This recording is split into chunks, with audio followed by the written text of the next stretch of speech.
Buenos días a todos. Vamos a comenzar ya la presentación de este libro. En primer lugar, quiero dar las gracias, sobre todo, al autor del libro, ¿verdad?, a Emilio Domínguez, porque ha tenido la deferencia de venir aquí hasta La Coruña para presentarnos la biografía del padre Huidobro, tan interesante como vamos a ver. Pero también quiero dar las gracias a esta institución, al Sporting Club Casino La Coruña, porque una vez más, y este año ya creo que hemos abusado como 5 o 6 veces de su amabilidad y de su generosidad, pues nos ha cedido estos locales en nuestros tiempos en que no es tan fácil encontrar lugares donde te dejen exponer la verdad, simplemente, o simplemente la opinión histórica de determinadas personas desde un punto de vista concreto, ¿no? Quiero también agradecer, obviamente, la presencia de todos ustedes que están aquí hoy con nosotros. Bueno, no quiero también, porque me parece muy importante dejar de agradecer a Benigno Muñoz el haber gestionado la venida de Emilio Domínguez. Y sin más voy a leer algunos datos biográficos, no todo, porque entonces me extiendo yo más que el conferenciante seguramente, porque su biografía es vastísima.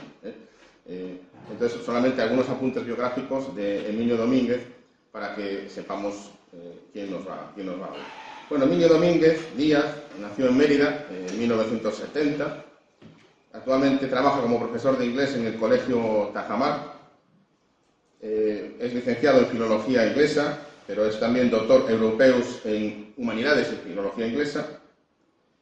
Esto es importante, caballero legionario de la primera bandera, comandante Franco del tercio Gran Capitán de Melilla, cosa que además lleva con orgullo, como podemos ver, porque en la solapa ostenta precisamente la insignia de la Legión, la gloriosa insignia de la Legión, ¿verdad?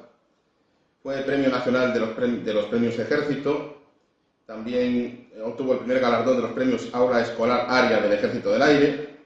Ha colaborado con artículos en revistas como El Confidencial Digital, Religión y Libertad, Desde mi Campanario, El Correo de España. Y además de este libro que nos va a presentar hoy, Padre Huidobro, Héroe de Almas Legionarias, ha escrito otros libros y otros textos, entre ellos, por ejemplo, la biografía de Roy Campbell, porque además ha escrito sobre otros conversos británicos, Chesterton, Tolkien, etcétera, otros católicos británicos, porque es un especialista también en ese tema, ¿verdad? Y nada, simplemente acabar diciendo que esta charla que él nos va a dar, este libro que él nos va a presentar, es un libro que viene muy a cuento de lo que las dos asociaciones convocantes, la Asociación de Víctimas del Frente Popular y la Fundación Nacional Francisco Franco, cuyo delegado, por cierto, Calín Carlos Fernández Barallobre, no puede estar hoy aquí por motivos médicos. Viene muy a cuento lo que nosotros precisamente proponemos y defendemos, ¿no? Sobre todo la Asociación de Víctimas del Frente Popular, porque como vamos a ver, el padre Huidobro fue doblemente víctima del Frente Popular. Por un lado, lo fue en el sentido de que cayó en combate en una guerra. Uno puede decir, bueno, cuando caes en combate durante una acción bélica realmente no puedes considerarte víctima, porque no es que fuera una represalia en la retaguardia, como tantos mártires, ¿no? Pero bueno, a fin de cuentas esa guerra posiblemente no hubiera sido posible si no hubiese habido un Frente Popular que hizo todo lo posible para que fuera necesario alzarse en armas, ¿no? Y por otro lado fue también víctima, no exactamente del Frente Popular, porque el Frente Popular se formó para las elecciones de febrero del 36 y él fue expulsado como jesuita que era, ya muchos años, unos cuantos años antes, como consecuencia de la legislación anticlerical y anticatólica de la República. Pero bueno, muchos de los que legislaron esas leyes que supusieron la expulsión de los jesuitas y con ello también el que el padre Huidobro tuviese que marcharse a Bélgica y Alemania, fueron leyes que aprobaron y promulgaron personas que luego formarían parte del Frente Popular, ¿no? Masones, gente de izquierdas, etcétera. Por lo tanto, pues se puede decir que el padre Huidobro sí fue víctima, en un doble sentido, de víctima del Frente Popular. Y sin más, voy a dejar aquí solo ante el peligro, frente a todos ustedes, a nuestro querido conferenciante, Emilio Domínguez, para que nos hable sobre este gran santo, que está en proceso de canonización abierto, por cierto, y héroe legionario que fue el padre Huidobro. Muchas gracias. Bueno, pues como comentaba ayer en la presentación que hice en el Ferrol, o previamente en Santiago el pasado jueves, normalmente intento no repetir, ¿no? De hecho no tengo un patrón, no tengo un guión, no tengo una referencia en el móvil para seguir. Se me dijo que no hacía falta dar una presentación que a veces llevo, más que nada por visualmente impactar a los asistentes y más con el tema que a lo mejor, aunque sea paradójico, ¿no? Una cruenta guerra, como pudo ser la infausta Guerra Civil Española, pues podría darnos imágenes no solamente de lo que fue el conflicto en sí, sino de la vida del padre Huidobro, que es difícil encontrar imágenes, impactos visuales, pero que a fin de cuentas, si se quiere buscar, se encuentran, ¿no? Y decía que no suelo repetir el contenido ni ceñirme a un guión, sino que me dejo guiar por la providencia, ¿no? La providencia es importante, ha sido vital en el desarrollo de esta obra, en el proceso que se ha llevado a cabo hasta ejecutarlo, aproximadamente hace 13 meses cuando concluyó. Y desde entonces, pues por uno y otro motivo, yo sabía que iba a tener continuidad. No era una cuestión de presentarlo en el momento es decir, a principios de marzo cuando salió, venía la Semana Santa del año pasado, porque abril, cuando ya pasó la Semana Santa, era, digamos, el tiempo, ¿no?, adecuado para todo ello, coincidiendo además con el año pasado el 87 aniversario de su muerte.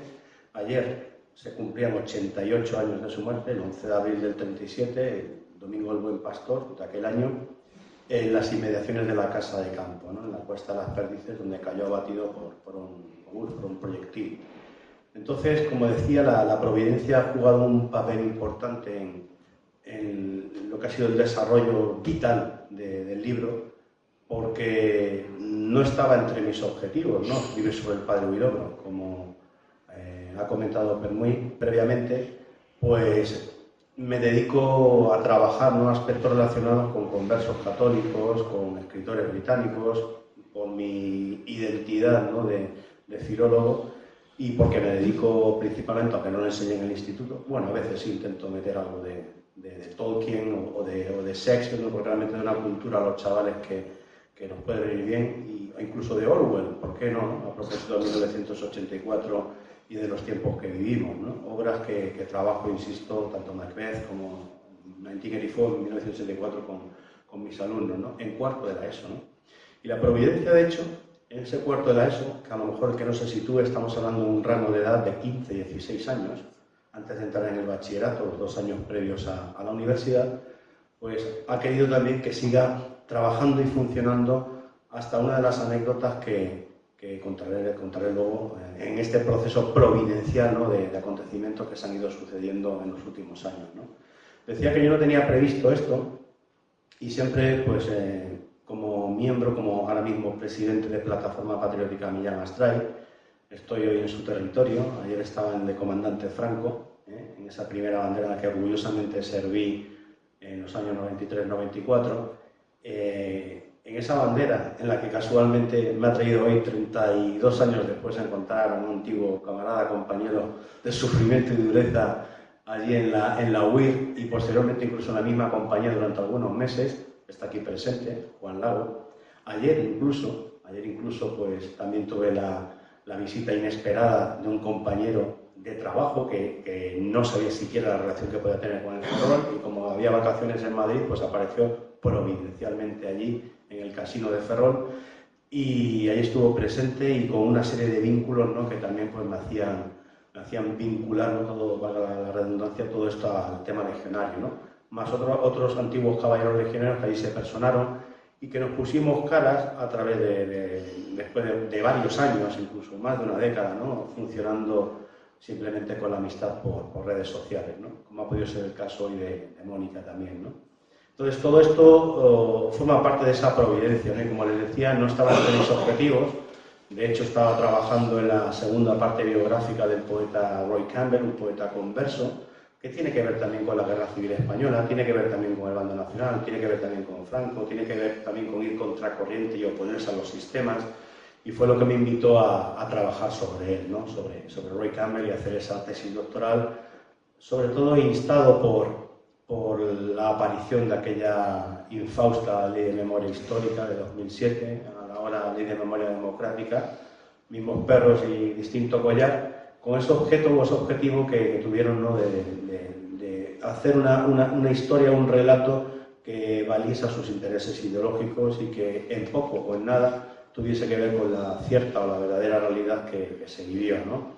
Ese relato del perdedor, aunque no me gusta hablar de perdedores y ganadores, sobre todo cuando hay una guerra de por medio, y sobre todo cuando vengo a hablar del padre Huidobro, el pater de la conciliación, de la concordia, que son las dos etiquetas que habitualmente se suelen ajustar o con las que se suele tildar, ¿no?, a este capellán castrense de la cuarta bandera Cristo de Lepanto, del segundo tercio en la actualidad, duque de Alba de Ceuta. Y decía que la providencia, porque es lo que va a llevar el hilo conductual, el hilo conductor de toda esta presentación, tiene que ver porque yo estaba trabajando en la segunda parte de Roy Campbell, ¿no?, de este poeta converso. La primera parte me había servido para ejecutar mi tesis doctoral y defenderla en el año 2015 en la Universidad de San Pablo CEU, una universidad privada. Yo había estudiado en la pública, por esto ahora que está tan en boga, ¿no?, la dicotomía público-privado. Pues yo estudié la pública y luego estudié en la privada. Hice la licenciatura en la pública y luego la privada. Lo mismo los estudios, o lo mismo, he trabajado o trabajo desde hace 29 cursos en un centro privado concertado y he trabajado en una universidad pública en la Rey Juan Carlos, ¿no? Son ganas de crear esa fracción, esa discordia, que lo que intenta, personalmente, y lo veo así, es hacer que la gente piense en estas cosas, en estas disputas, en lugar de ir a lo importante, ¿no?, lo que nos atañe, esa pérdida de arraigo, de identidad, de historia, de costumbres, de tradiciones, que de manera progresiva y cada vez más acelerada estamos viendo en nuestra nación, ¿no? Pero como hablaba de conciliación y de concordia, el padre Huidobro apareció en mi vida en esa segunda etapa, ¿no?, del trabajo sobre Roy Campbell. De hecho, le había prometido a SND Editores, a Álvaro Romero, que algún día, como legionario que había servido en el Tercio Gran Capitán, yo tengo que escribir algo de Millán Astray, ¿no? Y lo teníamos en mente, pues cuando lo escribas, cuando lo tengas preparado, sea dentro de 2, de 5 años, yo te lo publico. Y está la cosa en ciernes, ¿no? Pero tenía ese, digamos, tirón personal y ese afecto personal al poeta Roy Campbell, que para mí pues supuso una cosa y causa. Y mira que me meto en muchas cosas y causas, como algunos de los aquí presentes bien saben, ¿no? Y apareció, insisto, en su mayor esplendor la providencia, ¿no?, cuando a mediados de junio del año 23 me llaman del arzobispado castrense, porque yo había trabajado o había escrito una serie de relatos sobre el padre Huidobro en los años previos, del año 17, 18, 19, el año de la pandemia, el confinamiento. Y de hecho en la página web del arzobispado castrense tenían un enlace al padre Huidobro y a su reapertura de la causa de beatificación. Y habían colgado, sin mi permiso, que a mí no me importaba, algunos de mis artículos. Llegaba a ver, creo que hasta 3 o 4, no sé si ahora mismo en la actualidad creo que hay 2, todo relacionado con esto que hablaba de concordia y conciliación. Pues me puse manos a la obra porque me dijeron, a ver si puedes venir mañana, 24 horas me dieron, para presentar un dossier, un informe, recopilando todos los artículos que has hecho sobre el padre Huidobro, porque se ha creado una comisión al efecto de que lo que se llamaba fase diocesana, en la reapertura del proceso de beatificación, vaya adelante, y hay un intento tanto del mundo jesuítico como de la Legión y de los capellanes del arzobispado castrense de que se reabra la causa de beatificación. Yo lo sabía porque en el año 21, con la resaca de la pandemia, en Madrid había habido un encuentro, había subido la Legión, ¿no? Habían estado en un acto oficial, si no recuerdo mal, el 8 de enero del 21, para anunciar la reapertura del proceso, ¿no? Y yo seguía porque una de mis cosas y causas, como digo, igual que lo ha sido el general Millán Astray, o una persona a la que tengo cierto cariño, que es el comandante Fontanes, que precisamente hoy, 12 de abril, es la fecha, 12 de abril del 21, en la que se le nombró coger la segunda bandera, ser el jefe de la segunda bandera, tras haberla dejado, después de muy pocos meses de ser fundada, el comandante Cirujera, ¿no? Fontanes, insisto, una persona muy ligada aquí, a La Coruña, aunque nació en Manzanares, en Ciudad Real, pero creo que de muy pequeño se vino para acá, por motivos varios, y su vida, desde luego, pues también he escrito de él algún artículo, pues me llegó al alma, ¿no? por ser viudo, ¿no? Quedarse viudo y tener que sacar adelante, si no recuerdo mal, a 8 o 9 hijos y morir en el frente, en Ambar, ¿no? Y recuerdo incluso, pues, como describía Luis Santamarina, te hace un inciso a propósito de, ya que estamos en La Coruña, del comandante Fontanes, decía que escribía Luis Santamarina tras el águila de César, escribía o daba paso, recordando al fundador de la Legión, el general Millán Astray, la arenga que dio a sus legionarios en la mañana siguiente de morir, ¿no? De morir el comandante Fontanes en combate, y hablaba, ¿no? Hablaba de aquellas montañas, de aquellos montes lejanos, apreciaba o significaba el hecho de aquellas montañas moras donde se disputaban y donde estaban las estrellas, con su guantelete blanco señalando donde estaban las estrellas de la oficialidad legionaria. Es decir, que había que ir allí a ganarse, digamos, el ascenso, ¿no? de teniente a capitán o de capitán a comandante, ¿no? Lo que había supuesto, insisto, la muerte de este hombre, del comandante Fontanes, por el cual siento un gran cariño, ¿no? Es uno de mis legionarios favoritos, ¿no? Más que nada, también insisto, por su vida personal y el afecto que tenía como el teniente coronel Valenzuela con la tropa, ¿no? Ese aire paternal, ¿no? Que a lo mejor Millán Astray no lo tenía tanto, o el comandante Franco no lo tenía tanto, pero sí que Fontanes lo demostró y sus legionarios lo sabían. Y eso, en el mundo legionario, los que hemos servido sabemos cuando hay un oficial que después de muchos años sigue siendo esa figura paterna, a lo mejor que no tienes en vida, sobre todo cuando ingresas a la Legión con 17, 18, 19 años. No era mi caso, porque yo tenía unos estudios, ¿no? Pero lo ves, ¿no? Ya desde tu atalaya, desde tu madurez intelectual y vital, pues te das cuenta, ¿no? Este hombre, este oficial, este teniente, que a lo mejor tiene 2 o 3 años más que tú, sabe llevar a la tropa, ¿no? Y bueno, tras este inciso sigo hablando de la providencia en el sentido de que al presentar y tomarme juramento en el arzobispado castrense, el padre Serafín, que era y sigue siendo el auxiliar o el ayudante, el adjunto del arzobispo castrense, de Monseñor Aznárez, pues me comentó que iba muy bien el tema de la fase diocesana, se estaban recogiendo una serie de testimonios y se quería corroborar pues, con mayor información, ¿no? Y como había dentro del mundo legionario mucha insistencia en el tema, como yo había percibido en redes sociales o en conversaciones o en eventos, pues quería darle continuidad, ¿no? Y aportar en lo que fuese pues, mi granito de arena, mi humilde granito de arena, que eran esas 32 o 33 páginas con 5 o 6 artículos que había escrito al respecto. Al día siguiente estaba yo en una junta de evaluación y recibí una llamada de teléfono de un medio, Chesterton.es, en el que colaboro altruistamente haciendo escritos o artículos sobre Chesterton, sobre Belloc, sobre Tolkien, el autor del Señor de los Anillos, sobre Roy Campbell, sobre Solzhenitsyn, muchos conversos, muchos católicos, no solamente del mundo británico, como por ejemplo el propio Solzhenitsyn, el protagonista, ¿no? del archipiélago Gulag, pero también hablo o cito o comento cosas que realmente me afectan, ¿no? Desde cosas que tienen que ver con valores y virtudes, pues como el compromiso, como el afecto, como la templanza, artículos de opinión, también me habían dejado publicar allí. Y vino al caso el hecho de que me ofrecían escribir o querían escribir sobre un personaje, una mini biografía de 80-90 páginas a lo sumo, para contrarrestar un poco la ausencia de valores, virtudes, los comportamientos tan desmadrados que había en la sociedad actual, sobre todo enfocado a los jóvenes, ¿no? Contra todas estas teorías nuevas, contra el mundo woke, estoy hablando del año 23, en principios de verano del 23, en junio, contra el mindfulness, contra todos los despistes que hay, los desmadres que hay, los arrebatos que hay, pérdida de valores como la familia, la espiritualidad, la religión, y les dije, ¿y de qué personaje estáis hablando? Digo, espérate a ver qué me van a decir. Dice, Millán Astray.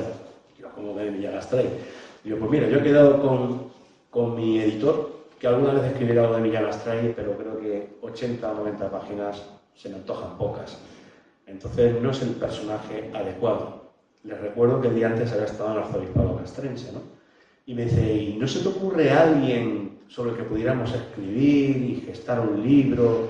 Y yo, pues mira, no te lo vas a creer, pero ayer me citaron de manera inesperada en el arzobispado castrense y estamos hablando, o gente que hemos servido en la Legión y tenemos una fiel devoción por el Pater Huidobro, por el Padre Huidobro, podría ser una buena oportunidad para dar a conocer su causa, su doble causa, la causa y la causa de beatificación, porque se acaba de reaperturar, ¿no? Hace escasamente 2 años, y ha habido una comisión nombrada para tal efecto, y creo que puede ser un buen momento, un buen impulso para Roma, para la siguiente fase, la fase romana, una vez estabilizada o establecida la positio, que es donde estamos ahora mismo en Roma, y seguir adelante. Digo, y me consta incluso que la Legión está ahí al pie del cañón y ha mandado una misiva a Roma en el año 2019 para que esto vaya a buen término. Y no parecía en un principio muy encaminado a seguir con el hilo del proyecto la persona que estaba al otro lado del aparato, y me dijo, bueno, y háblame más del Padre Huidobro. Le contó un poco cómo había muerto en combate, cómo había estado en el exilio y tal, y empezó poco a poco a quedar engatusado, ¿no? Embaucado en esa conversación telefónica por la figura del Padre Huidobro aquel junio del 23. Pues nada, dicho y hecho, me dijeron de hacer el libro sin problema, que se harían unos 300, 350 ejemplares, que ellos se encargaban de todo, pero el problema era la distribución, que no tenían una distribución fuerte, y eso ya pues correspondería a mí a buscar un contacto. Yo a mi editor no se lo quise decir, porque era una cosa ajena, y yo sabía que a mi editor, el que me había publicado el libro sobre Roy Campbell, cualquier tema de la Legión o de patriotismo, pues seguramente iba a estar encantado con recogerlo. Entonces no le dije nada, me lo callé, estuve cerrado ahí en banda, no quise darle ningún tipo de sospecha de que yo estaba escribiendo algo sobre el Padre Huidobro, pero me puse, les dije que para el 31 de enero lo tenía. Y como yo más o menos a principios de enero, en periodo vacacional, a nivel lectivo, pues yo vi que iba acabando, estamos hablando de ya enero del 24, pues concreté una entrevista y conocí en persona a esa persona, valga la redundancia, que me había llamado por teléfono, y le dije que yo ya tenía el libro casi terminado. Digo, quiero revisarlo bien, en estas vacaciones ahora en enero, antes de que empiecen las clases el 8 de enero, digo, pero para el día 31 de enero está el libro, lo que prometí, en más o menos 7 o 8 meses lo hacía. Y digo, un libro, lo que pasa es que se me va a ir de páginas, pero bueno, y quedaron muy contentos, les mandé el borrador. Y entonces me vino a decir, dice, oye, nos estamos dando cuenta que el libro hay una causa de beatificación, el mundo legionario, no vamos a ser capaces de darle la difusión que nos gustaría. Si no te importa, ¿por qué no contactas con tu editor, con Álvaro Romero? Digo, bueno, yo no le quería decir nada, he mantenido esto bajo secreto sumarial, porque no quería afectar, ni que me influyese, ni que se creara un cisma, ¿no?, entre el editor y yo mismo, ¿no? Pues digo, si no te importa, eso sí, como tú has sido el gestor de la idea, llámale tú, ponle antecedentes, te doy su teléfono, que no se conocían, y así fue, así se empezó a hacer, se lo comentó un Álvaro, que se llama también Álvaro, al otro Álvaro, y en plenas vacaciones, creo que fue el Día de Reyes, el día 6 de enero del 24, si no recuerdo mal, pues se pusieron en contacto y rápidamente, raudo y veloz, me llamó Álvaro Romero y me dijo, Emilio, ¿cómo no me has dicho nada de esto? Digo, es que no quería que influyese en, ¿no?, cualquier otro proyecto que pudiéramos tener. Dice, pues esto yo lo saco, vamos, pero digo, lo que sí me gustaría es que con motivo del 11 de abril, hablo del año pasado, del 24, con motivo de su aniversario, que estuviese el libro en la calle. Dice, no te preocupes, que no el 11 de abril, dice, el 1 de marzo lo tienes. Dice, yo sé que tú lo tienes muy pulido, lo tienes muy trabajado, que va a haber pocas correcciones, mándamelo, el borrador.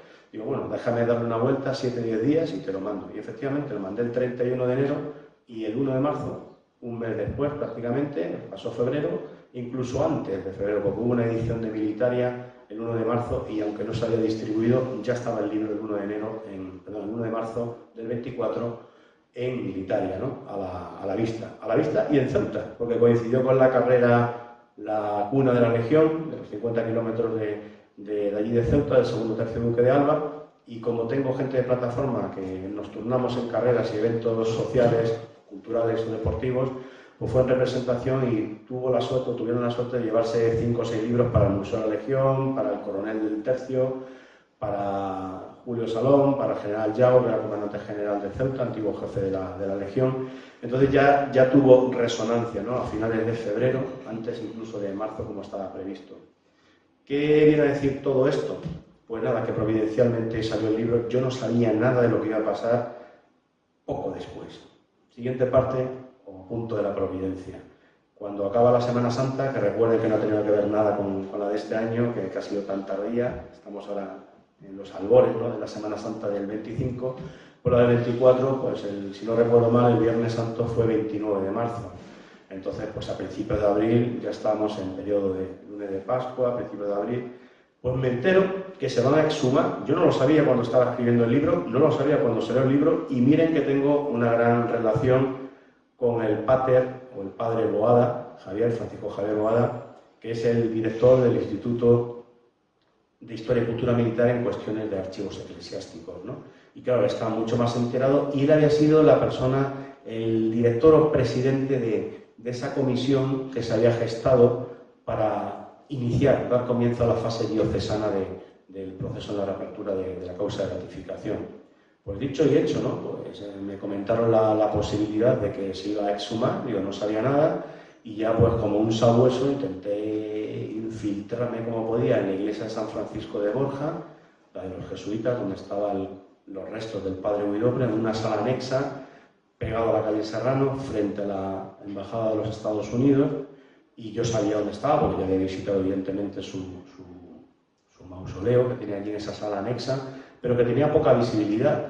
Y me hablan, me empiezan a hablar, empiezan a llegar contactos, incluso del propio postulador actual de la causa, del padre Pascual Cebollada, que está en Roma, y me comenta que eso va a ir adelante y que se va a exhumar, pues porque una de las condiciones para llegar a la fase romana, esa posterior a la diocesana que ya he comentado en un par de ocasiones, que se llevó a cabo durante un par de años de investigación, y que buscaba ese refuerzo de mi informe, de mi dossier, y sobre todo, pues mira, la aparición del libro, ¿no? Porque no había habido nada, biografía sobre el padre Huidobro en el siglo actual, desde el año 2003, que se había escrito algo a propósito del padre Tobar, y en los años anteriores, en el siglo anterior, pues ha habido de varios jesuitas, como por ejemplo el padre Peiró, el padre Valdés, que convivieron con él. Incluso el padre Valdés fue el vicepostulador de la causa de beatificación, hasta que en el año 87, 1987, falleció, y todo quedó enterrado, todo quedó cerrado, se paró, ni los jesuitas, ni el arzobispado castrense, ni la legión, nadie se preocupó de darle continuidad hasta este intento, ¿no? O sea, no ha habido ningún intento anterior en casi 40 años, en 38 años para ser más exactos, o 37, que se habían transcurrido desde que murió el padre Valdés. Padre Valdés, que por cierto tiene la mejor biografía, mucho mejor que la mía en cuanto a datos, en cuanto a aspectos teológicos, religiosos, una persona que comió con él, evidentemente es un buen tocho de libro, y no era mi propósito evidentemente también es recuperar la imagen, la figura, la vida, los valores, las virtudes heroicas en vida del padre Huidobro, y centrarme, hacer un pequeño retazo, ¿no?, de lo que son una aproximación, sus datos biográficos, como en un tercio del libro aparecen en la primera parte.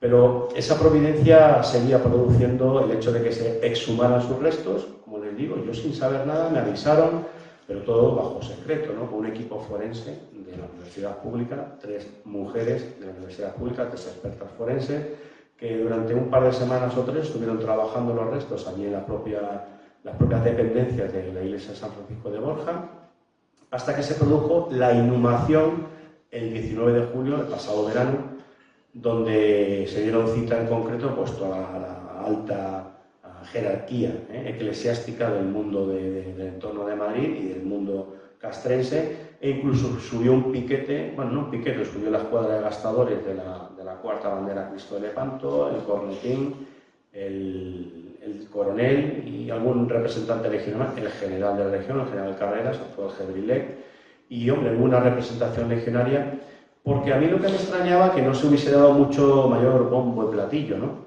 Pero yo creo que es que en el mundo castrense se va con un cierto freno, ¿no?, hasta que esto no sea una realidad, cosa que contrasta con la, excesiva emoción que llevo dentro del mundo jesuítico, porque yo sí que frecuentaba la iglesia de San Francisco de Borja, aunque no me cae cerca de casa, pero ahora la frecuento en los últimos 2 años con una mayor asiduidad, ¿no?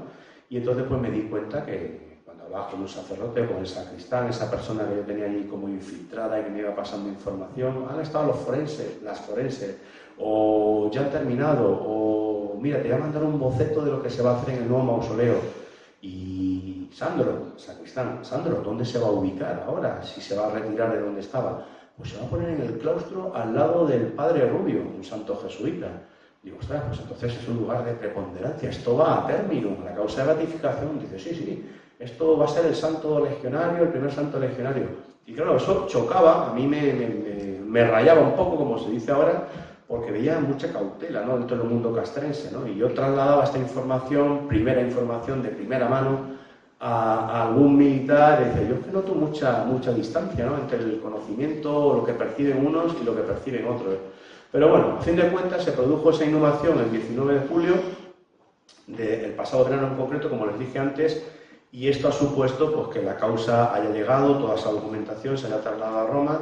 Hay una persona, ese postulador que citaba también antes, el padre Pascual Cebollada en Roma, con el que tengo una comunicación fluida a través de mensajes, y le voy dando, digamos, información exacta, fidedigna, puntual, como por ejemplo lo que ocurre aquí hoy o lo que ha ocurrido en Galicia. Le advertí hace 2 o 3 días, y mañana mismo, cuando llegue ya a Madrid, pues le avisaré pues, de los sitios donde se ha presentado, le mando un reportaje de fotos, y para que vea que hay un rum-rum, hay un rum-rum. De igual forma, pues esto llega, o escribo en alguna publicación legionaria, y llega pues esto a lo que es la cúpula militar, ¿no?, de la Legión, ¿no?, y evidentemente a través del padre Boada al arzobispado castrense.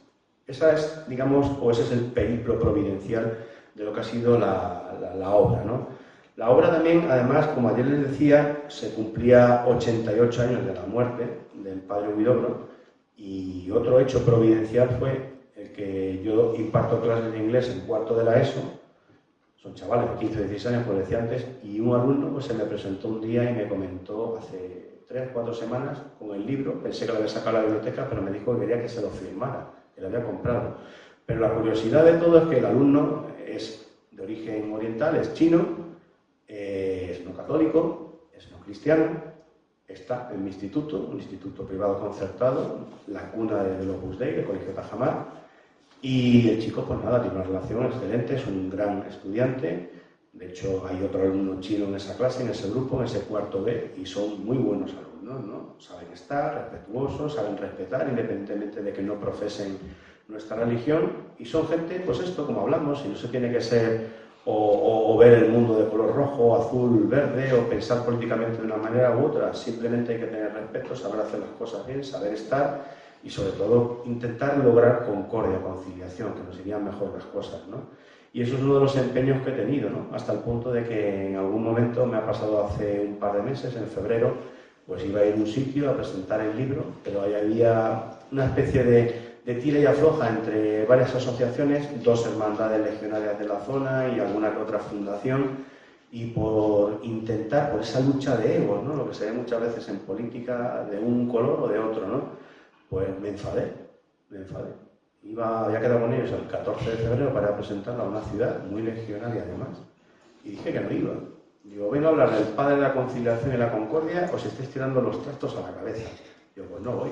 Digo, me quedo aquí, digo, vamos a tener puente en Madrid, o me voy a Paiporta con mis chavales, como habíamos hecho en diciembre, alquilamos 3 autobuses y nos vamos a Paiporta a quitar fango, a quitar barro de los garajes, ¿no? Y me va a sentir mejor el día que ir, estar enfrentado y poner buena cara a uno, mala cara a otro, porque han intentado apuntarse en tanto cuando no les correspondía.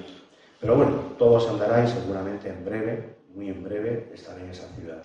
Entonces, lo que quería decirles es que esa providencia sigue actuando, incluso tal día como el de ayer, en ese 88 aniversario, a través de un alumno que no es de que se declare o que tenga una tradición familiar, que la hay, militar en su familia, por ejemplo, en su entorno, sino un chico que ni pincha ni corta con esto, ¿no? Y con 15 años empezó el curso, ya ha cumplido 16, creo, en este primer trimestre del año, y te da una idea de lo bien escrito que está. Lo publicó la Iberia.es, una de estas publicaciones online en la que doy a veces también la batalla cultural, igual que lo hago en el medio que citaba antes, en Chesterton.es, o en Religión en Libertad, o en el Confidencial Digital, o incluso en el debate, ¿no?, que han publicado artículos míos no relacionados con esto, pero sobre todo con el mundo anglosajón y los escritores en la literatura británica. Pues decía que esta providencia ha tenido varios pasos, ¿no?, y lo sigo viendo, lo sigo palpando, ¿no?, como el encuentro ayer con ese compañero, o el encuentro, aunque este era previsible, ¿no?, de compañero de armas y de fatigas en el Tercio Gran Capitán hace 32 años. El libro. La última parte, la segunda parte es lo que les voy a comentar. ¿Qué es lo que tiene el libro? Pues el libro, como les he dicho, no es una biografía al uso. Sí que hay biografía y hay datos biográficos muy concentrados, porque no quería que ni siquiera hiciera sombra a la biografía del padre Peiró, del padre Tobar, del padre Valdés, a lo mejor, insisto, ni incluso las dos primeras que aparecieron con el seudónimo de Xavier Adro, caballero legionario y laureada de sangre, inspirada, sobre todo caballero legionario, en la figura del padre Huidobro. De hecho, aparecen dibujos de los que tomé esta imagen, la que tienen ahí en el roll-up, y esta imagen pues me serviría para proponer incluso a la editorial la portada, pero no era o no tenía la cierta sobriedad que requería, y me propusieron esta, les gustaba más, y donde hay patrón pues no mandaba dinero, ¿no? Les dije pues adelante, me gustaba también, y esta, la estampa de hecho está aquí incluida en el libro, y se hicieron estampas, ¿no? con la oración para pedir por la beatificación de este siervo de Dios. Y a partir de aquí, pues el libro, como les decía, tiene esa parte de introducción biográfica, ese periplo biográfico de esa corta vida que tuvo el padre Huidobro, esos 34 años que vivió, de 1903 al 37 cuando fallece, cumplidos los 34 años. Previamente hay un prólogo de José Luis Orella, que fue mi director de tesis, conocido por aquí de alguno presente, y nos da una idea también de lo que supuso la Compañía de Jesús, lo que supuso San Ignacio de Loyola para la Compañía de Jesús y para las banderas, en concreto legionarias, en la Guerra Civil Española, ¿no? Y a modo de introducción, pues nos sitúa un poco en el personaje que nos va introduciendo. Hay una introducción, a propósito del prólogo, mía, en la que también me mojo un poco. Ahí quizás la percepción, ¿no?, del mundo actual y lo que significa para mí desde un punto de vista crítico o como artículo de opinión, si se quiere tomar así, lo que es la vida del padre Huidobro y la necesidad, ¿no?, de leer, de aprender de los valores y virtudes del padre Huidobro, ¿no? Cosa que propongo no solamente para el mundo legionario o para el mundo militar, sino para cualquiera que pueda estar interesado en reconducir su vida, ¿no?, en aplicar esos valores o virtudes, como luego comentaré, e incluso pues, para un adolescente, incluso aunque sea oriental, chino, no católico y no cristiano, ¿no?, como el caso que les comentaba anteriormente. Introducción, prólogo, la biografía. ¿Qué más cosas hay? Pues hay pruebas de todo, de cómo este hombre realizó, tuvo unas virtudes heroicas en vida que llevó a cabo, como propongo en la parte, en ese decálogo del final. Hay un decálogo final que luego comentaré también a propósito de intentar convencer a la alta curia romana, a la alta jerarquía eclesiástica de allí, para que la fase romana llegue al término, ¿no? Y en el medio digo que hay testimonios, que hay pruebas, porque también hay mentiras, ¿no? Hay testimonios de su entorno, hay testimonios en primera persona, de sus cartas, de sus misivas, a su hermano incluso, que también era jesuita, mayor que él. Hay testimonios de legionarios, de oficiales, de tropa, de suboficiales, de gente que convivía con él en el día a día, desde septiembre, principios de septiembre del 36, cuando se persona en Talavera de la Reina para presentarse voluntario y enrolarse en la bandera que se le ajuste o que se le indique. Porque no era su intención cuando viene del extranjero, donde estaba exiliado, donde había perdido, ¿no?, el derecho a ser español, a su patria, por motivos políticos que todos conocemos, años atrás, y donde su orden religiosa, los jesuitas, pues se encontraba desperdigados por el centro de Europa, Bélgica, Francia, Alemania. Alemania importante para él, porque el padre Huidobro se convierte en un filósofo de referencia, ¿eh? De hecho, o asiste a seminarios de Martin Heidegger por aquel entonces, en el año 33, en el año 34, y va haciendo una formación intelectual de que ya no es solamente el curita, como le llamaban sus legionarios, es una persona formada intelectualmente y de cierto prestigio, ¿no?, porque a las clases de Martin Heidegger no iba un cualquiera, y un cualquiera además español y que tenía nivel de alemán, ¿no?, para seguir las clases y seminarios a nivel doctorado, ¿no?, a nivel postdoctoral. Entonces, pues, ese nos da un poco el perfil académico. Ya hemos tenido referencias del perfil humano por la atención no solamente a legionarios, sino a nivel asistencial, sanitario, religioso, espiritual, a gente del otro bando, a milicianos, a gente a los que iba a darle el último consuelo, a que le pedían confesión o que querían expiar sus penas, sus culpas en el último suspiro de sus vidas. Él no tenía que mirar etiquetas, no tenía que estando en el frente, es pensar quién era uno y quién era el otro, ¿no? Era una cuestión simplemente de ese trato, de ese rasgo de humanidad que resalto, insisto, en el decálogo que propongo al final. Pues todos estos testimonios están ahí para algo. Están como preámbulo a un capítulo que cito, la mentira histórica. La mentira histórica evidentemente tiene el reflejo antagónico de la memoria histórica, ¿no? Porque dentro de esa memoria histórica, el padre Huidobro y la avenida del padre Huidobro estuvieron en el punto de mira de los comisionados de la memoria histórica, en concreto en Madrid, para quitarle la calle al padre Huidobro. Si le iban a quitar la calle, imagino que el monolito de la carretera de La Coruña también se lo iban a volar, ¿no? Ahora que están tan de moda las voladuras y las amenazas de volar, ¿no? Siempre todo lo que les molesta, ¿no? En este caso la cruz, ¿no? Pues realmente se pone en el punto de mira de su objetivo, ¿no? De ese perverso, rencoroso y sobre todo malicioso, ¿no? Punto de mira. Entonces, como les decía, aparece un capítulo porque hubo malas lenguas, hubo esa rumorología de que al padre Huidobro le había matado un legionario por la espalda, porque se había enfrentado, había escrito una serie de cartas misivas a Franco dirigidas a su teniente coronel adjunto, a su ayudante, que evidentemente cualquiera que ha servido de la legión, pegando un tiro y por la espalda a un mando, pues como que no me cuadraba, ¿no? Y el resto de los legionarios que hacían, además en combate, con la que estaba cayendo aquel día, aquel 11 de abril del 37, allí todos refugiados en aquel chalecito donde servía aquello de refugio y se atendía a los heridos. No cuadraba. Y no cuadraba por parte de esos testimonios que yo leí, no solamente de legionarios, que he visto reflejados en testimonios que me ha pasado el padre Boada, y que he ido leyendo, que yo sabía y conocía de la previa, ¿no? De mis lecturas de otras biografías anteriores que he citado con antelación, sino también del sentido común y de los gestores de esa idea, ¿no? Entre ellos el padre Gila Israel, que en paz descanse, habrá descansado en paz el hombre, allí en Montserrat, porque hablaba de una serie de cosas y esto le llevó a un tal Paul Preston, y Paul Preston sabemos que mucha afinidad con España no tiene. Habla mucho de España, incluso la Guerra Civil la llama el Holocausto Español, ese es el título de su obra, el Holocausto Español. Entonces, pues claro, viniendo de alguien que tiene un título de ese conflicto civil desgraciado que vivimos los españoles hace casi 9 décadas, pues nos encontramos con esta situación, ¿no? Con este Paul Preston, ese afán de protagonismo y esa ideología rencorosa, ¿no? Que intenta vender y como sabemos, ¿no? Una mentira repetida hasta la saciedad se convierte en verdad, ¿no?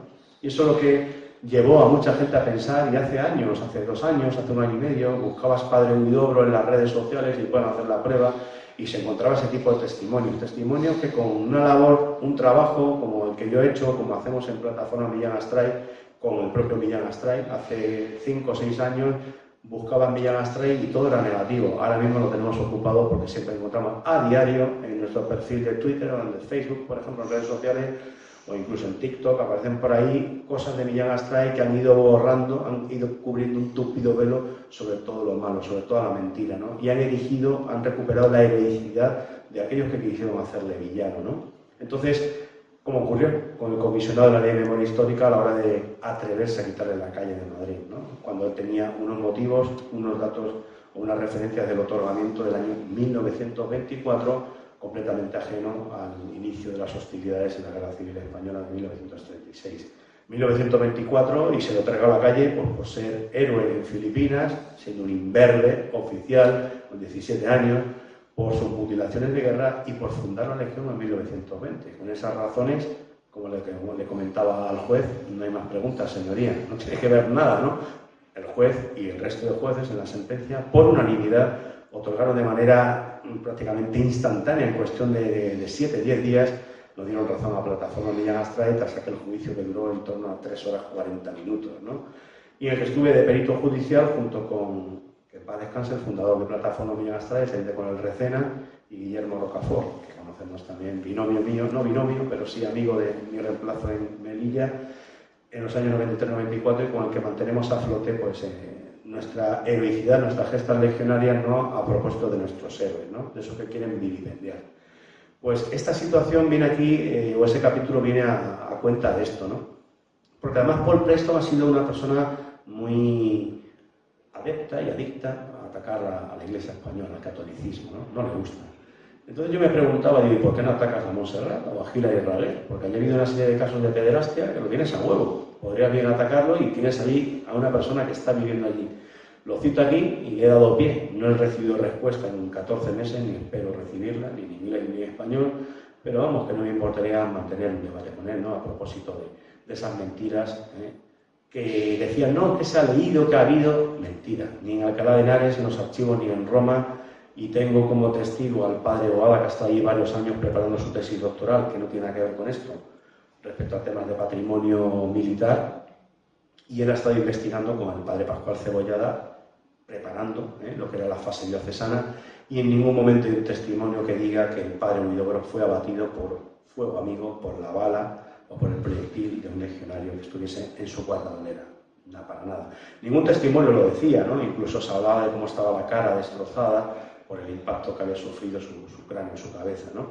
Como así han atestiguado las forenses. Yo espero que salga a la luz pública, que tal vez no se ha hecho público más que nada por no perturbar e interferir el proceso de beatificación, y se presentará al final cuando todo llegue a buen término, pero yo hablé con las 3 forenses el 19 de julio en concreto, el día que se produjo la inhumación, y se le reubicó dentro del propio templo, en el claustro de San Francisco de Borja, y en la iglesia de los jesuitas de Serrano, y no hay ningún rastro de un proyectil en la columna vertebral, en la espalda del padre Huidobro. No hay ninguno. Lo que sí hay es el impacto del cráneo en una zona, en un lateral de su cabeza, y los restos de la metralla, el decoloramiento, ¿no?, de que hubo ahí, y aparte que está destrozada esa parte, y es lo que saldrá en el dictamen oficial que dictará sentencia, ¿no?, al respecto, y callará esas bocas llenas de odio que finalmente han confundido a la gente, ¿no?, y han dado quizás al traste de que este santo legionario lo hubiese sido con antelación.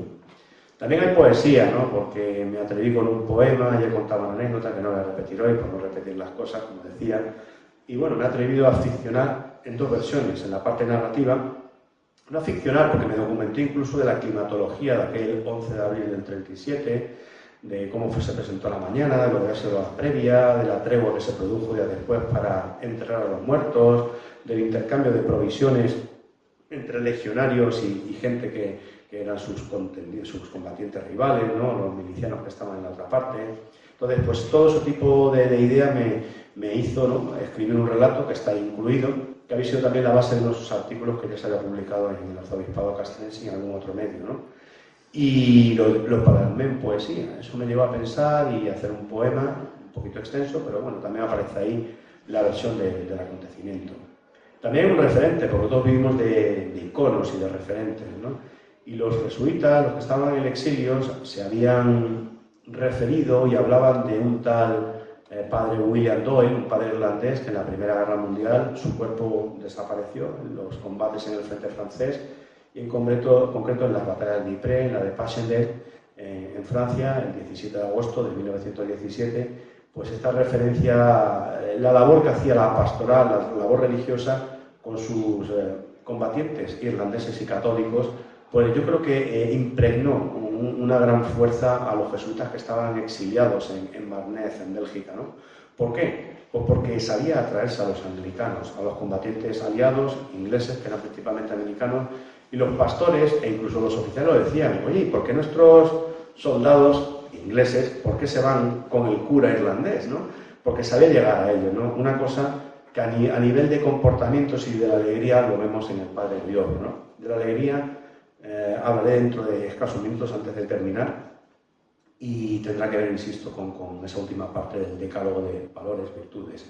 Pues eso aparece ahí, las referencias al padre William Doyle, cuyo proceso de beatificación también se ha abierto por primera vez hace escasos 2 años y pico, y además con la Iglesia Católica Irlandesa apoyándolo. Ha habido series, hay un documental, hay una fuerza, ¿no?, para que el padre William Doyle, por todos los testimonios que se dieron sobre él en el año 1917, en la Primera Guerra Mundial, la Gran Guerra, hasta la elaboración de sus memorias del padre Alfred O'Reilly de la Universidad de Dublín en 1920, el libro que tengo, de 1920, el libro más antiguo que tengo en mi casa, pues todo eso ha servido para crear la imagen del padre William Doyle, como también incluso para el fundador del Opus Dei, para San José María Escrivá de Balaguer, hablaba del padre William Doyle, o para ser un referente, ¿no?, por el saber estar, esa lucha, siendo una persona a lo mejor de apariencia débil, como también lo era el curita. Recuerden el nombre o el apelativo que recibía sus legionarios, ¿no?,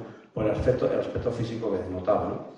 Pues todo ello ha venido a cuento, ¿no?, para llegar a los valores y virtudes. Lo que quiero transmitir en la parte final, que ya tiene ese decálogo, porque para lo que es la fase, digamos, romana, una vez establecida el apositio, la alta jerarquía eclesiástica, incluido el Papa ahí, historiadores, peritos, obispos y tal, tienen que dictaminar, ¿no?, si este hombre, si el padre Huidobro es digno, ¿no?, es siervo de Dios de ser beatificado, ¿no?, y posteriormente de alcanzar la santidad a través de la canonización. Un proceso, un tiempo que hay, con la declaración de otros 2 milagros, y el run sigue, ¿no?, y algunos hay dentro del mundo ceutí, lo que es el entorno de Ceuta. Pues conozco algunas cosas que han ido pasando milagrosamente, y por eso existe, ¿no?, esa devoción al padre Huidobro, no solamente en Ceuta, sino, insisto, dentro de la alta oficialidad legionaria o gente que ha servido a la legión, e incluso entre la tropa, ¿no? Y yo reconozco que en el año 93-94 yo conocí la figura del padre Huidobro, en el tercer gran capitán.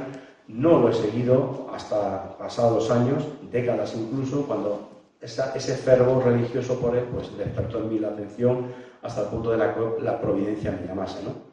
Pues hablo de esas virtudes y valores, ¿no? Eso que ahora mismo, pues, el materialismo, la polarización, el relativismo, todo esto nos tiene divididos, ¿no?, fraccionados, social, económica, familiar, amistosamente, en todos nuestros ámbitos, ¿no? Desde un grupo de amigos en WhatsApp o en Telegram, ¿no?, que ya no te hablas con esto, por esto, ¿no?, con los vecinos, con compañeros de trabajo, con hermanos legionarios, toda esa sintomatología de que el mal ha encontrado su verdadero caldo de cultivo.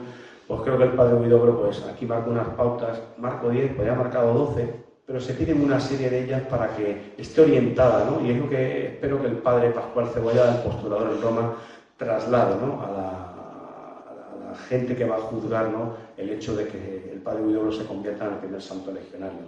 Entonces, todo ello puede hablar de templanza, de fortaleza, de perfección, de educación, de afecto, de valentía, de acometividad, de arrojo. Mucho tiene que ver con el espíritu o los 12 espíritus del credo legionario, ¿no?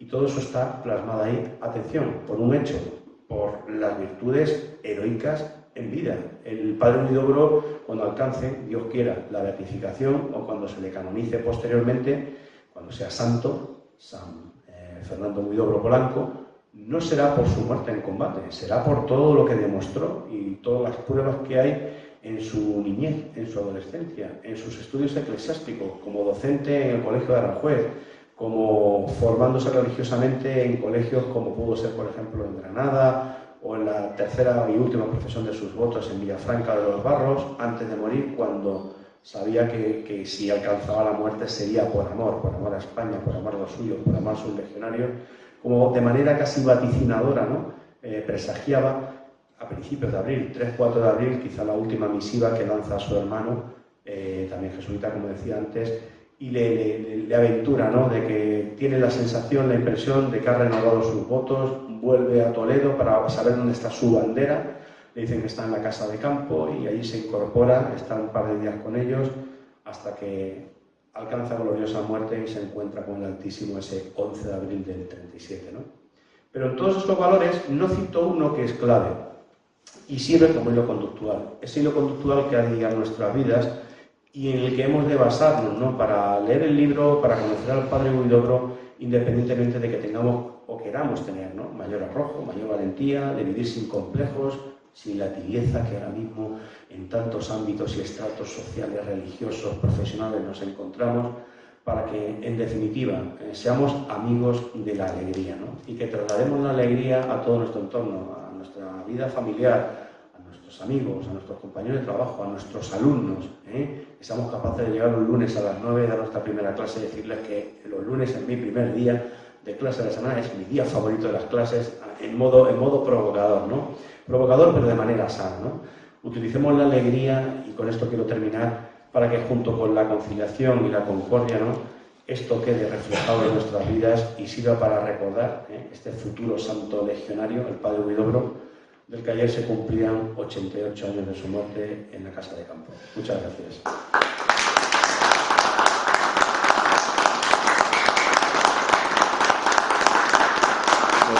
Emilio, ¿Alguna pregunta? eso iba a decir yo, si alguno quiere hacer una pregunta. Ningún problema, aparte de agradecer este periplo gallego principalmente a mi amigo Avelino, el camarada Avelino, que me ha tenido entre Santiago, el Ferrol y hoy La Coruña prácticamente en menos de 3 días, entre tertulias, entre medios y las presentaciones de los 3 sitios que he citado, y al Sporting Club Casino aquí de La Coruña para acogerme y a los que han organizado el evento. Y nada, para dar continuidad a esto, vamos con el turno de preguntas, si alguien tiene alguna duda. Sí, no, únicamente el tema de Roma, el proceso de beatificación, de canonización futura en Roma. Yo conozco prácticamente la figura del Padre Huidobro, ahora compraré el libro para conocerla y para pedir su intercesión. Pero me imagino que es una persona incómoda para los parámetros mentales de cierta curia actual. Entonces quería saber un poco cómo encaja este proceso en Roma, en la Roma actual. Gracias. Pues es una pregunta que se ha repetido de una u otra manera, tanto en Santiago como ayer en el Ferrol.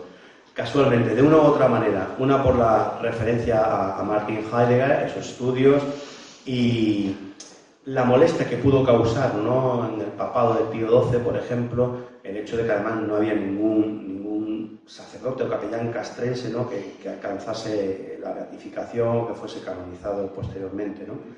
En la actualidad, no recuerdo, porque como tengo las tres ponencias o las 3 presencias muy cercanas, si lo he mencionado en la de hoy, creo que sí, creo que lo he dicho. Yo he visto a lo que es el mundo del arzobispado castrense con mucha cautela, creo que sí lo he dicho. Que hasta que no lo tengan, no esté en el bote, ¿no? No quieren lanzar las campanas al vuelo, nunca mejor dicho, ¿no? Pero lo que sí me ha asombrado, sobre todo cada vez que me acerco, que dialogo, que hablo en la iglesia de San Francisco de Borja, es que el mundo jesuítico lo da como por hecho, ¿no? Hasta el punto... Bueno, es curioso. Claro, es curioso. Bueno, hay un papa jesuita, pero bueno, a lo mejor el padre Huidobro, evidentemente no tiene que ver nada con los jesuitas, con aquellos capellanes, como por ejemplo el padre Valdés, o el padre Allende Salazar, o el padre Huidobro, o el padre Caballero, que estamos hablando de hace 90 años, ¿no? Aquellos capellanes que muchas banderas no tenían, muchas banderas de región, la mayoría tenían, y eran un capellán jesuita, ¿no? Y quizá la fuerza del padre Huidobro, aquella misiva que lanza el superior de la orden, ¿no?, es la que sirve como referente, como llamada. No lo he dicho antes, pero el padre Huidobro le daba igual estar aquí o estar allí, le daba estar igual en esta zona que en la otra, servir en la Cruz Roja o en un hospital que estar en el frente. Él venía a ayudar a la patria, a España, dolido, eso sí, porque había sido expulsado de ella años atrás, ¿no? Él y cientos de compañeros, ¿no?, que continuaron sus estudios en el centro de Europa, ¿no? Entonces, pues sí que me resulta un poco chocante, contradictorio, me raya, como decía también, por el motivo de que hay disparidad, ¿no?, de lo que es el acercamiento, ¿no?, cómo lo ven, la visión que tiene el mundo castrense, hasta que no esté todo hecho, nada. Y de hecho yo creo que la Legión, cuando sube al acto de inhumación, decía, joder, qué poca representación de la Legión, para que hubiera venido un piquete de honores, ¿no?, o para que hubiese venido, no te voy a decir una compañía, pero más gente, ¿no?, más oficialidad. Y hablaba con el coronel Parejo, para aquel entonces era el jefe, ha sido hasta diciembre pasado, y de hecho estuve en el segundo tercio presentando un libro el pasado mes de septiembre con motivo del 104 aniversario de la Legión en Ceuta, su bandera, su cuarta bandera, y me lo decía, dice, joder, es que tampoco lo tenemos seguro, ¿no? Pero es que vas allí, hablas con los jesuitas, con uno, con otro, y te encuentras de que lo ven todo hecho. Y sí que choca con los tiempos actuales, y es contracorriente, pero también el padre Huidobro fue contracorriente, ¿no? Y fue un personaje que ahora mismo, como me puede pasar a mí, o como nos puede pasar a los que intentamos ser valientes, y como decía anteriormente, ¿no?, actuar sin complejos y sin tibieza, ¿no?, dar nuestra opinión con libertad, con respeto, eso sí, siempre, y sabedores, ¿no?, de que a lo mejor nos exponemos en un ámbito laboral, en un ámbito familiar, pero no tengo por qué dejar de pensar o dejar de decir lo que pienso, ¿no? Yo creo que ahí está la libertad que todo individuo ha de tener, y si ahora mismo hay una serie de causas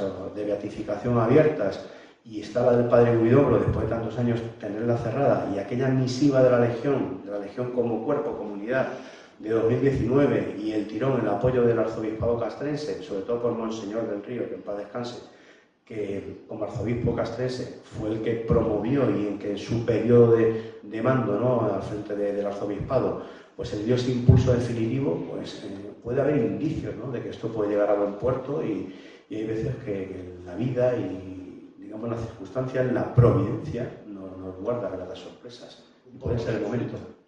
Puede ser el momento. Yo espero que sí, confío que sí.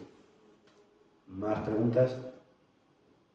A mí iba a hacer la misma y me la pisó, pero yo quiero añadir quizá que hay procesos de beatificación abiertos de soldados nacionales, como es Antonio Rivera, Antonio Molli, que procesos de beatificación que están parados en este momento por estos motivos que se han dicho, ¿no? O sea, que quizá sea un poco distinto porque estas personas, que son de una santidad evidente, estas dos personas, murieron con un fusil en la mano, ¿no? O sea, quizá la Iglesia es más difícil quizá de entender que esto, que es más factible, ¿no?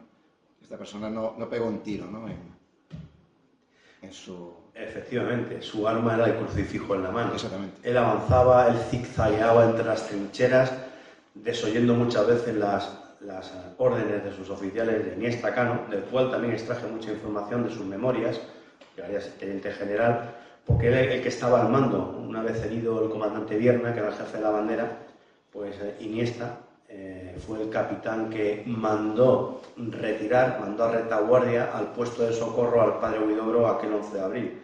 El 11 de abril, como he dicho antes, era el domingo del Buen Pastor.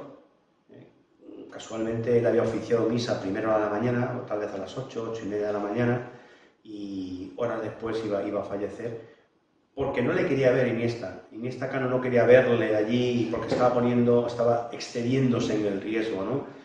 Y además lo cuentan las memorias, ¿no?, que le besa la medalla 3 veces a Iniesta Cano, una medalla que llamaba de la Virgen, que le había dado su mujer, y regresa al puesto donde le encomienda, ¿no? Y allí estaba sirviendo espiritualmente a un legionario, estaba atendiendo a un legionario, cuando por una ventana muy pequeña entra ese proyectil. Ya podríamos hablar de si ese proyectil, ese obús que entra, si es de origen soviético, de otro origen. Yo creo que no era soviético, ¿no?, porque esa munición, el apoyo soviético en abril, yo creo que no estaba presente a esas alturas.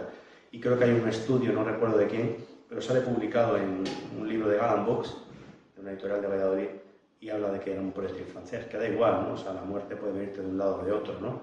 Pero él no pega un tiro, él, contrario, y además lo dice, uno de los testimonios, ¿no?, a uno de sus sargentos primeros, le dice que su única arma, él confía en virtudes ajenas, virtudes del prójimo, ¿no? Su única arma es el crucifijo, ¿no? Un crucifijo que, por cierto, está junto con su maleta de campaña en el Museo de Ceuta, en el museo que hay donde está su bandera, Cristo de Lepanto, en el Museo de Ceuta, ajeno, está en el centro de Ceuta, ¿no?, ajeno a lo que es el acuartelamiento García Aldave. Pues allí tienen una vitrina donde están, pues, algunos de los utensilios que utilizaba, ¿no?, y de las pertenencias del padre Huidobro que fueron recogidas por su asistente. En esa ese forzado enterramiento que se realizó horas después o un día después, un poco de manera imprevisible, porque el calado, la resonancia del padre Huidobro había llegado a los mandos e incluso habría llegado, pues, esas cartas que en su primera herida, en su bautismo de fuego, que fue anterior, en noviembre, el día de la Almudena, el 9 de noviembre del 36, él había sido herido de la rodilla, nada más llegar su bandera a la casa de campo, ¿no?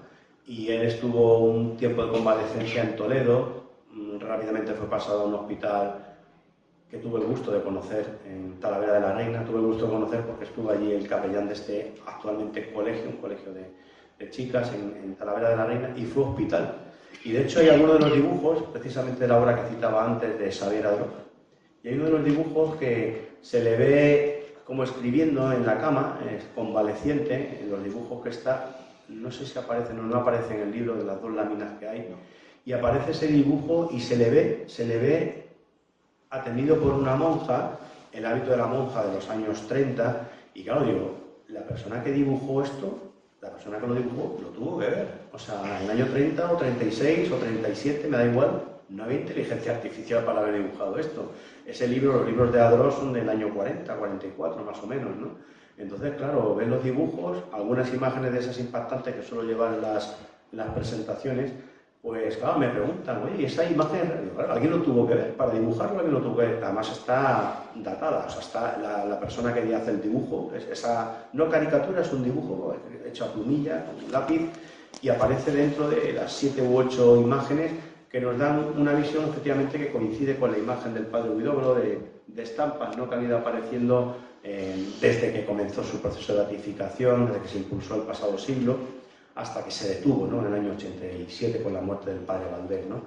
Y entonces, efectivamente, ¿no?, su única arma era esa. E insisto, lo he dicho antes, el hecho de que a él se le beatifique, y hay que recalcarlo, es por sus virtudes heroicas en vida. O sea, el tema del combate, que muera en combate asistiendo espiritual o religiosa, o yo que sé, asistencialmente a un legionario, es independiente. Lo importante es la vida del padre Huidobro y todos esos gestos de bondad y ese decálogo de virtudes y de valores que intento resumir, ¿no?, y sobre todo anticipar, ¿no?, a posibles gestiones que haya en el futuro, ¿no?, dentro de la alta curia eclesiástica, ¿no?, para que se determine, ¿no?, que este siervo de Dios merece ser beatificado en primera instancia y posteriormente alcance el rango, ¿no?, aquí estamos en términos militares, de santo, ¿no?, con su canonización. Dígame. Solo felicitarle y recordar que el padre Huidobro podía llevar solamente su crucifijo porque los otros mártires y los otros santos llevaban el fusil. Por tanto, no es motivo, entiendo, para que no sigan adelante con el proceso de beatificación y de santificación de los que sí llevaban el fusil y permitían precisamente la defensa de Dios y de España. Muchas gracias. Correcto, es así. Viene a reforzar, digamos, lo que le comentaba al anterior asistente, y es esto. Aparte, él estaba orgulloso de no portar arma alguna, ¿no?, dentro del frente y de correr por las trincheras, asistir a unos y otros. Repito, que si el libro tiene ese subtítulo de Héroe de almas legionarias, se puede ver que es simplemente padre Huidobro, héroe de almas, ¿no?, pues en legionarias o del otro bando. Sí, pero yo me refiero precisamente a los que llevaban el fusil también. Sí, efectivamente, por eso quería corroborar y reforzar lo que ha dicho el anterior, ¿no? Pero evidentemente hay muchos motivos de peso, los hubo, quizá a lo mejor no se hizo suficiente hincapié o no se trató con suficiente fuerza ese primer impulso para la beatificación, pero ahora, yo que sé, está todo muy bien encauzado y a pesar de los tiempos que corren y de todos estos caldos de cultivos que son tan propicios para el mal, puede que el bien triunfe, ¿no? Y nunca sabes cómo va a salir el día y cómo todo lo que expresa, ¿no?, oscuridad o tenebrosidad en lo que es el mundo actual, pues puede encontrar una luz como la que intentaba o de la que podemos encontrar la trascendencia del padre Huidobro. Ojalá. Muchas gracias. Gracias. ¿Alguna cosa más? Pues muchas gracias por su asistencia. Muy bien.